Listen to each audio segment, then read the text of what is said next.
So what's a vagabond? Well, this is a vagabond.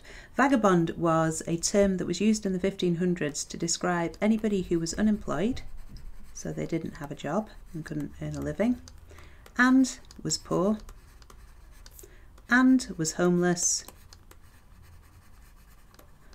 and was what we call transient. They wandered around looking for work and didn't stay in one place. Sometimes they were also known as vagrants. Nowadays they're what people might call tramps.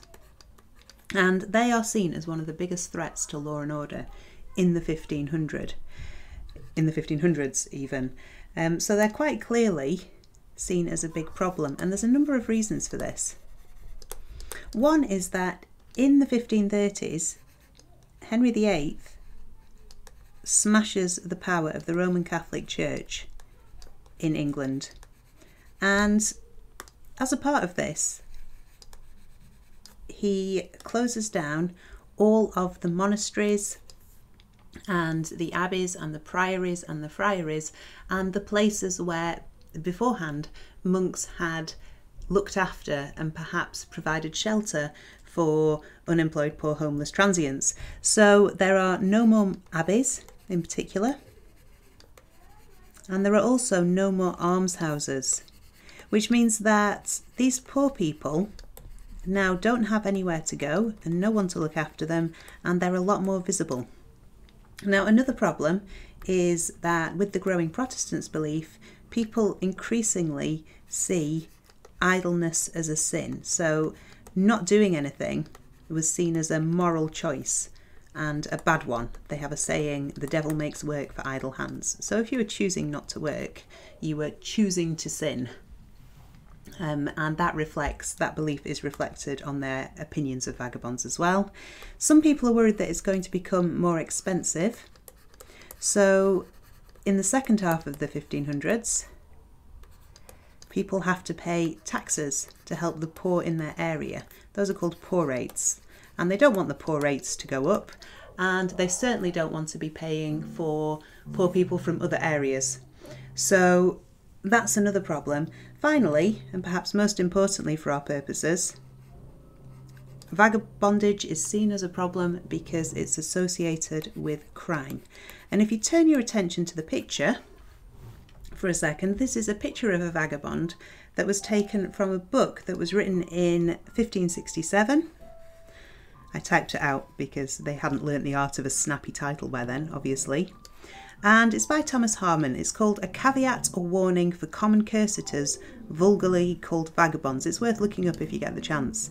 And this is one of many books that appears after the introduction of the printing press in the late 1400s on the topic of crime and also on the topic of vagabonds. People write a lot of books and pamphlets on this issue. In this book, Thomas Harmon identifies 23 different types of vagabond based on the sort of scams that they might perform to try and rip people off. So I've chosen some of my favourites to show you. We have one called the counterfeit crank. So this is somebody who faked having what they called falling sickness, what we would call epilepsy, and apparently he would eat soap to make himself foam at the mouth convincingly. There's also somebody called a clapper-dudgeon. This vagabond would cut himself and then tie arsenic to the skin to give himself really horrible sores and wounds so that he would be covered in blood and look very pitiful. And there's also one called the Abraham man, who would pretend to be mad. And the point of all of these is to really inspire pity in other people so that they get more money when they beg. Sometimes as well it might be so that people give them money to go away. There is another version of the Abraham man called the Tomo Bedlam, and apparently he used to stick decapitated chicken heads in his ears, but I didn't want to draw him. So we've got those. We also have, there's a female vagabond called a doxy. She would have a big bag in her back that she claimed was full of knitting, but that was actually full of goods that she'd managed to steal or pick up on her travels. And apparently she also used to kidnap chickens by baiting them with a bit of bread on a string. There is a group of rufflers These were ex-soldiers, or they claimed to be ex-soldiers, and they made their money through theft and threats and begging. And then there's one called the Bear Top Trickster. This is another female vagabond who, when she saw a wealthy looking man coming, would flash him and invite him in. And the man would follow her, thinking that he'd got lucky, and then he would be set upon and beaten up and robbed by her gang. So all of these are just 6 out of the 23 different types of vagabonds, but just from these we can see a number of ideas about vagabonds emerging. Firstly, that they travel in gangs. People were very worried about big gangs of vagabonds descending on their town.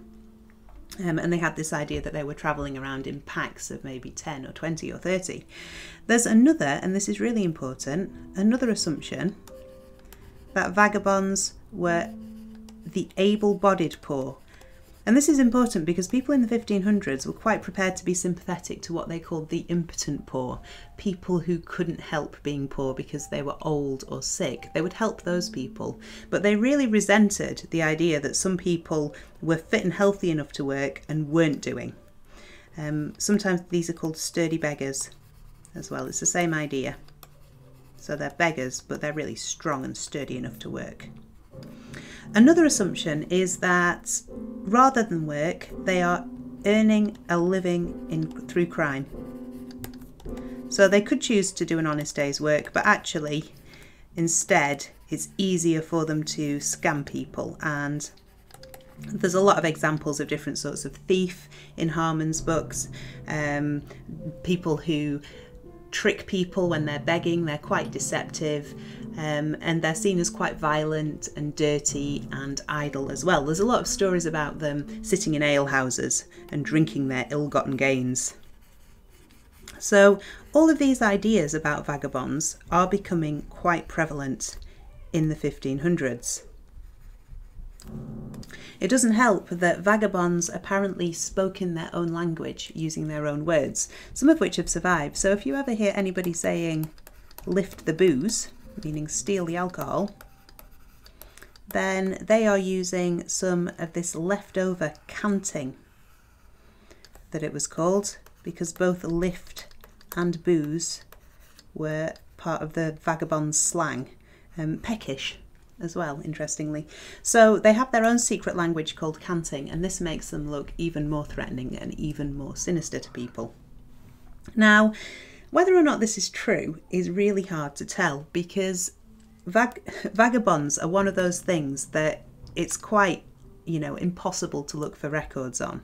Nobody had a very clear idea at the time, even, what the situation really was. We have a couple of estimates. So, for example, a clergyman called Thomas Harrison estimated in the 1550s, whoops, I didn't mean to do that, get rid of that, 1550s, that there were about 10,000 vagabonds in England. And then a bit later on, in 1594, the Mayor of London estimated that there were 12,000 vagabonds in London alone. So it's clearly seen as a growing problem and something that's becoming more visible. Now, we already know that there were a lot of reasons why people were thrown into poverty in the 1500s, whether that's because of changes to the law or changes to farming or rising prices or disruptions to the market or other things that they had no control over.